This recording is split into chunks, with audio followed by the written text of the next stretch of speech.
प्यारे बच्चों, आज हम पढ़ेंगे डीएवी क्लास 8 की हिंदी का 11वां पाठ सितारों से आगे।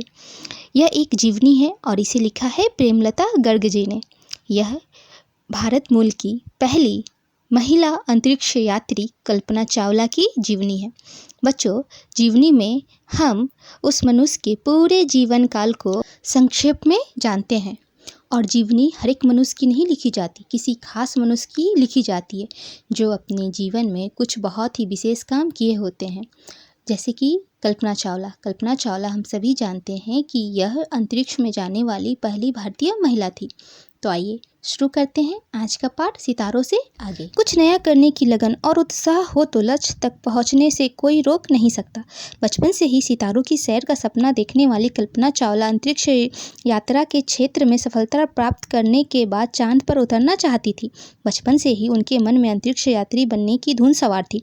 एक बातचीत में कल्पना ने कहा था, मैं बचपन से जिस क्षेत्र में जाना चाहती थी वहां पहुंचने के लिए मैंने एड़ी चोटी का जोर लगा दिया। प्यारे बच्चों, अगर किसी को कुछ करने की लगन हो, चाहत हो, उत्साह हो तो वो आदमी उस काम को जरूर ही पूरा करता है, भले ही उसे कितना ही समय क्यों न लग जाए। यह एक बहुत ही सीखने वाली बात है बच्चों, जिसे आप लोग अपनी ज़िंदगी में ज़रूर अपनाइएगा। उसी प्रकार कल्पना चावला भी बचपन से ही सितारों की सैर करने की सपने देखती थी और एक दिन वह अंतरिक्ष यात्रा भी करी, सिर्फ अपने साहस और हिम्मत के बल पे। वो अंतरिक्ष यात्रा करने के बाद चांद पे भी जाना चाहती थी। एक बातचीत में उन्होंने कहा था कि मैं जिस काम को बचपन से ही करती हूँ उसके लिए मैंने क्या किया, एड़ी चोटी का बल लगा दिया। मतलब जितना मेहनत मैं कर सकती थी उस लक्ष्य को पाने के लिए मैंने उतना मेहनत किया। जब तक लक्ष्य मुझे नहीं मिला तब तक मैं पीछे मुड़कर नहीं देखी। अब आगे। कल्पना चावला का जन्म सन 1961 में हरियाणा के करनाल शहर में एक मध्यवर्गीय परिवार में हुआ था। उनके पिता का नाम श्री बनारसी लाल चावला तथा माता का नाम समज्योति था। वह अपने परिवार के 4 भाई बहनों में सबसे छोटी थी। सब घर में सब उसे प्यार से मोटू कहते थे। कल्पना चावला का जन्म कब हुआ था बच्चों? 1961 ईस्वी में हरियाणा के करनाल शहर में। उनके पिता का नाम क्या था? बनारसी लाल, और माता का नाम समज्योति था। वो 4 भाई बहनों में सबसे छोटी थी और सब उन्हें प्यार से मोटू कहते थे। परिश्रम करने से कभी हानि नहीं होती, यह उनके परिवार का मूल मंत्र था। कल्पना ने भी उसे आत्मसात किया। कल्पना की प्रारंभिक पढ़ाई लिखाई टैगोर बाल निकेतन में हुई। बच्चों, बचपन से ही कल्पना चावला को क्या सिखाया गया था कि मेहनत करने से कभी कोई हानि नहीं होती है, और कल्पना चावला ने इसे अपनाया भी था। उन्होंने अपनी प्रारंभिक पढ़ाई कहाँ से शुरू की थी? टैगोर बाल निकेतन से पढ़ना लिखना उन्होंने शुरू किया था। कल्पना जब 8वीं कक्षा में पढ़ती तो उसने इंजीनियर बनने की इच्छा प्रकट की। उसकी माँ ने अपनी बेटी की भावना को समझा और आगे बढ़ने में मदद की। रूढ़ियों को तोड़ने की कल्पना के प्रयास किसी न किसी रूप में परिवार में विवाद खड़े कर देते।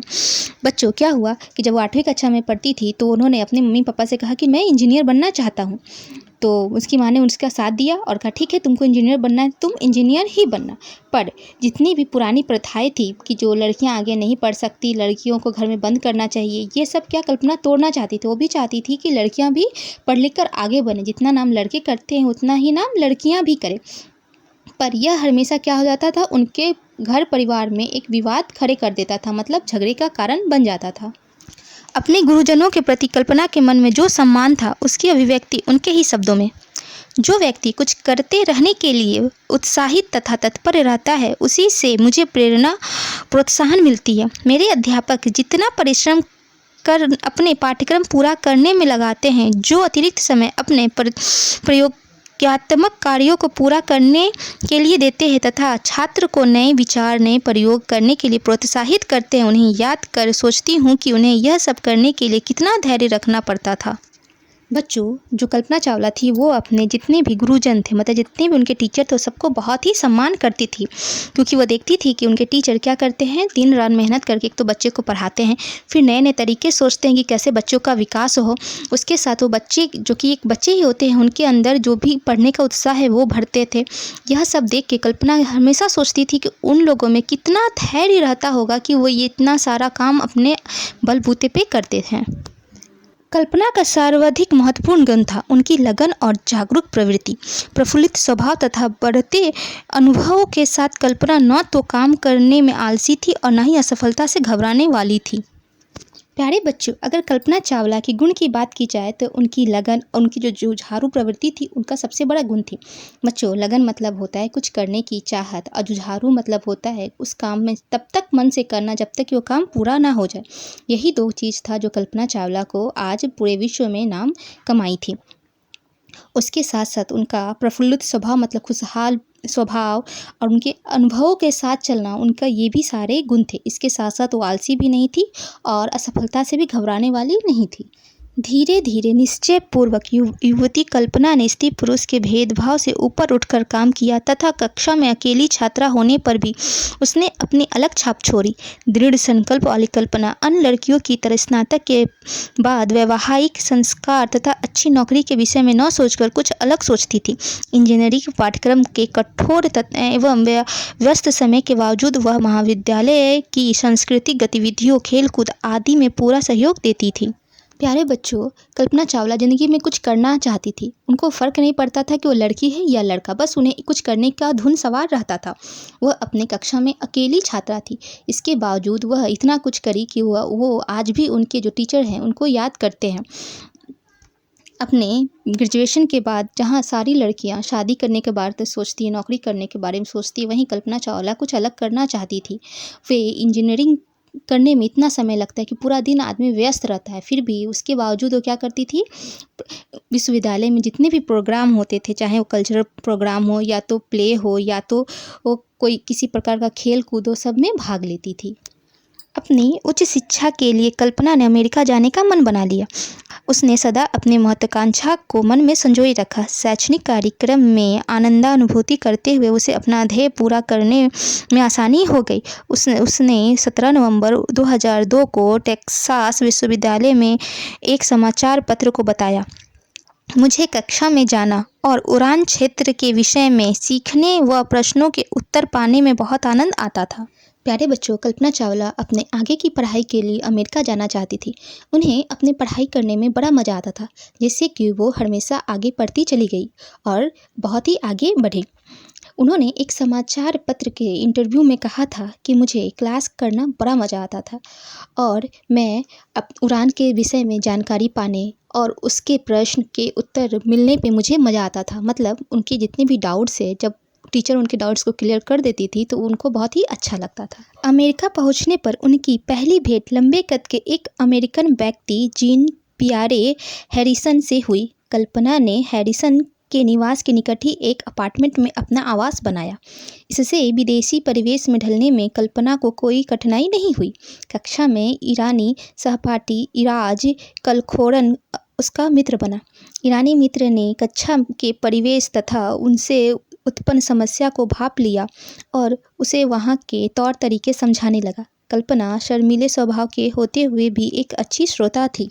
बच्चों, कल्पना जब अमेरिका गई तो सबसे पहले जीन पियरे हैरिसन से उनकी मुलाकात हुई और उन्हीं के घर के पास एक अपार्टमेंट में भी वो रहने लगी, जिससे कि वो विदेश के माहौल को समझ सके। बच्चों, हमारे देश का माहौल और दूसरे देश के माहौल में बहुत अंतर होता है। हमें वहाँ जाके एडजस्ट करने में बहुत सारी दिक्कतें होती हैं। इस कारण वो एक विदेशी मोहल्ला में ही रहने लगी, जिससे कि वहाँ के तौर तरीके को जल्दी जल्दी सीख जाए। उनकी क्लास का एक ईरानी लड़का इराज कलखोरन उसका फ्रेंड बन गया।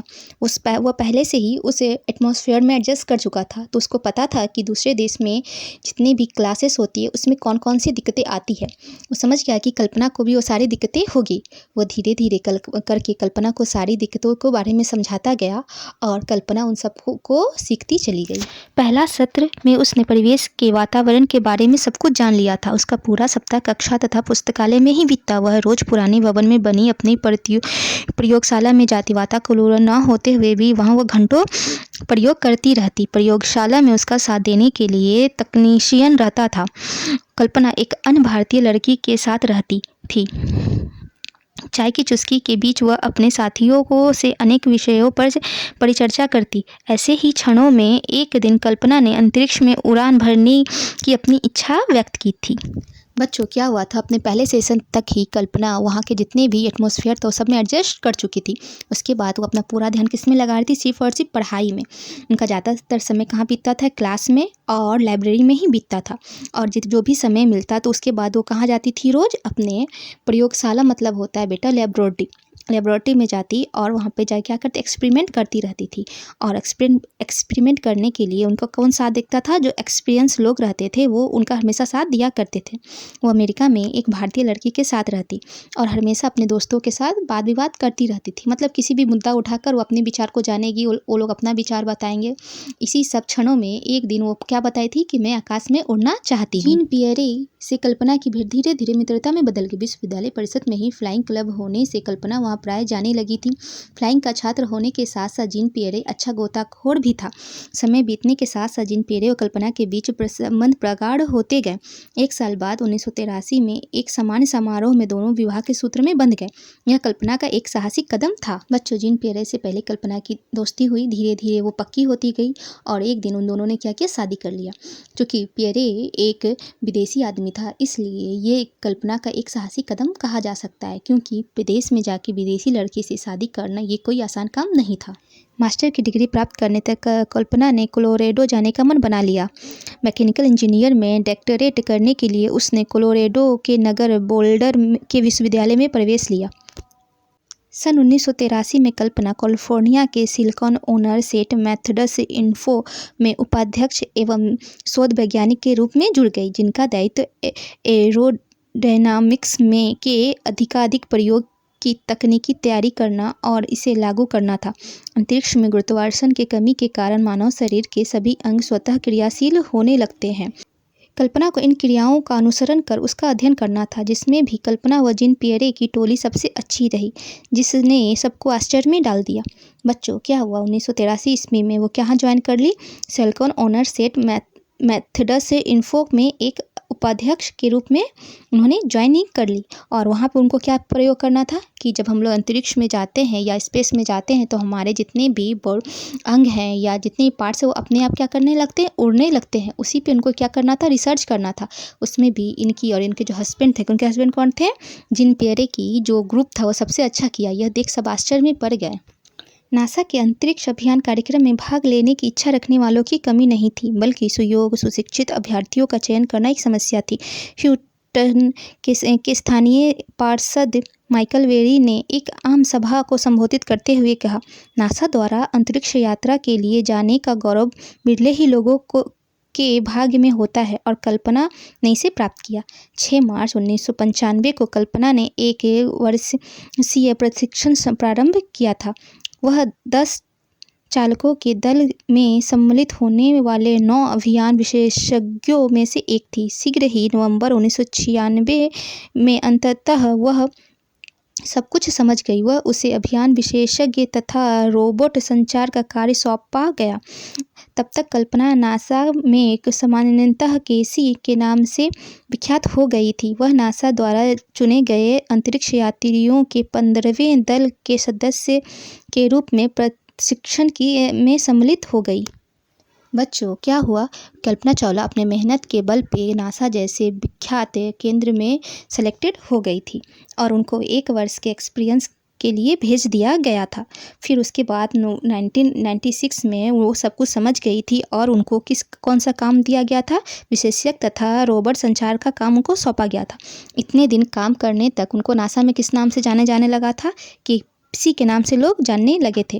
और अंत में 15 लोगों के दल के सदस्य के प्रशिक्षण में उनका भी एक नाम था। पहली बार अंतरिक्ष यात्रा का सपना 19 नवंबर 1997 को भारतीय समय के अनुसार लगभग 2 बजे STS-87 अंतरिक्ष यान के द्वारा पूरा हुआ।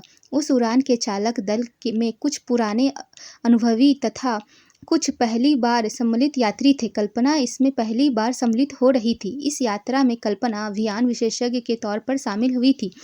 कल्पना के लिए यह अनुभव स्वयं में विनम्रता व जागरूकता के लिए हुआ था कि किस प्रकार पृथ्वी के नैसर्गिक सौंदर्य एवं उसमें उपलब्ध धरोहरों को संजोए रखा जा सकता है। बच्चों, कल्पना चावला का अंतरिक्ष में उड़ने का पहली बार सपना कब पूरा हुआ था?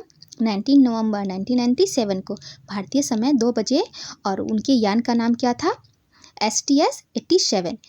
और उस यान में बहुत से लोग थे, कुछ उनमें से अनुभवी थे और कुछ ऐसे भी थे जिनको पहली बार उस यान में जाने का मौका मिला था। कल्पना चावला उसी में से एक थी। बच्चों, उस मिशन में कल्पना चावला अभियान विशेषज्ञ के रूप में ज्वाइन हुई थी और उनका काम क्या था कि पृथ्वी की जितनी भी सुंदरता है उसको हम लोग कैसे बचा के रख सकते हैं।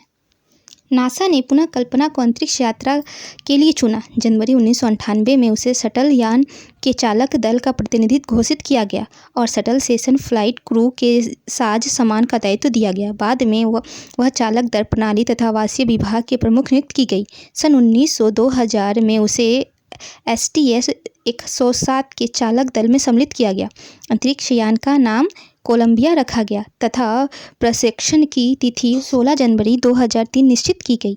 बच्चों, उसके कल्पना चावला के परफॉर्मेंस को देख के नासा फिर क्या किया, फिर कल्पना चावला को अंतरिक्ष यात्रा के लिए भेजता चला गया। लास्ट बार वो 2000 के एक प्रोग्राम STS 107 की चालक दल में सम्मिलित हो गई। इसी अंतरिक्ष यान का नाम क्या था, कोलंबिया रखा गया था और वो कब उड़ान भरने वाला था, 16 जनवरी 2003 को उड़ान भरने वाला था। STS 107 अभियान वैज्ञानिक खोज पर केंद्रित था। प्रतिदिन 16 घंटे से अधिक कार्य करने पर अंतरिक्ष यात्री पृथ्वी संबंधी वैज्ञानिक अंतरिक्ष विज्ञान तथा जीव विज्ञान पर प्रयोग करते रहे। सभी तरह के अनुसंधान तथा विचार विमर्श के उपरांत वापसी के समय पृथ्वी के वायुमंडल में अंतरिक्ष यान के प्रवेश के समय जिस तरह की भयंकर घटना घटी वह अब इतिहास की बात हो गई। नासा तथा संपूर्ण विश्व के लिए यह एक दर्दनाक घटना थी। कोलंबिया अंतरिक्ष यान पृथ्वी के कक्षा में प्रवेश करते ही टूट कर बिखर गया और कल्पना सहित उसके 6 साथियों की दुर्भाग्यपूर्ण मृत्यु से चारों ओर सन्नाटा छा गया। इन 7 अंतरिक्ष यात्रियों की आत्मा जो 1 फरवरी 2003 की मनहूस सुबह को शून्य में विलीन हो गई, सदैव संसार में विद्यमान रहेगी। करनाल से अंतरिक्ष तक की कल्पना की यात्रा सदा हमारे साथ रहेगी। बच्चों, 16 जनवरी 2003 को कल्पना अपने 6 और साथियों के साथ कोलंबिया स्पेसशिप में उड़कर अंतरिक्ष में गई थी। अपने मिशन के संबंध में वो अपने मिशन पे पूरे 16 घंटा काम करती और अपने मिशन को पूरा करने के बाद 1 फरवरी 2003 को वापस पृथ्वी पे आ रही थी। उसी समय उनका स्पेसशिप जैसे ही पृथ्वी के कक्षा में घुसा तो क्या हुआ, विस्फोट हो गया और कल्पना सहित उनके जितने भी 6 साथी थे सारे क्या हो गए, चित्रे चित्रे उनके उड़ गए और वो लोग मर गए, मतलब वे शून्य में विलीन हो गए। पर कल्पना की जो यात्रा थी वो हमारे दिल में हमेशा बनी रहेगी। उन्होंने जितना मेहनत करके करनाल जैसे छोटे से शहर से लेके नासा जितने बड़े केंद्र में जाकर अपना नाम कमाया वो हमारे दिल में हमेशा ही बना रहेगा। कल्पना ने हमारे देश का नाम बहुत ही ऊंचाई तक पहुंचा दिया था। अगर वो जिंदा होती तो आज बहुत ही ऊंचाई पर होती। बच्चों, हमें भी कल्पना चावला की तरह निष्ठा अपने अंदर जागृत करनी चाहिए और अपने सपने पे भरोसा करके उसे पूरा करने की इच्छा रखनी चाहिए और कभी भी हार नहीं मानना चाहिए। एक ना एक दिन हमारी जीत जरूर होगी। बच्चों, अगर आपको मेरी कही गई कहानी पसंद आती है, मेरे कहानी समझाने का ढंग आपको अच्छा लगता है तो आप मेरे चैनल को सब्सक्राइब करें, शेयर करें और मेरे वीडियो को लाइक करें। Thank you.